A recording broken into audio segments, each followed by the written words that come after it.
1 cup নিয়েছি ময়দা, তারপর খুব সুন্দরভাবে আমি এটাকে মাখিয়ে নিলাম। তো তার মধ্যে দিয়েছি কালো জিরে, লবণ আর 2 চা চামচ মতো দিয়েছি সাদা তেল দিয়ে খুব সুন্দরভাবে ময়াম দিয়ে আমি অল্প অল্প জল দিয়ে এটা একটা ডো বানিয়ে নিয়েছি। তারপর দেখো এখানে আমি সিঙ্গাড়ার আলুর পুরটাও তৈরি করে নিয়েছি।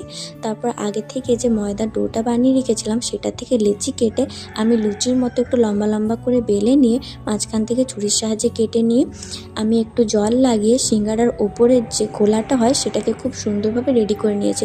তারপর আলুর পুরটা দিয়ে দেখতে পাচ্ছ খুব সুন্দরভাবে আমি মুখটা মুড়ে নিলাম যাতে না তেলে ভাজার সময় আলুর পুরটা বেরিয়ে যায়। এরকমভাবে প্রত্যেক কটা সিঙ্গাড়াকে আমি খুব সুন্দরভাবে শেপ দিয়ে নিয়েছি। তারপর গরম তেলের মধ্যে এপিঠ ওপিঠ একদম হালকা আঁচে অনেকক্ষণ সময় নিয়ে তোমাদেরকে ভাজতে হবে যাতে প্রত্যেক কটা সিঙ্গাড়া একদম পারফেক্ট হয়। তো আমার এখানে সিঙ্গাড়ার শেপগুলো অতটা পারফেক্ট না হলেও খেতে সত্যিই সুন্দর হয়েছিল।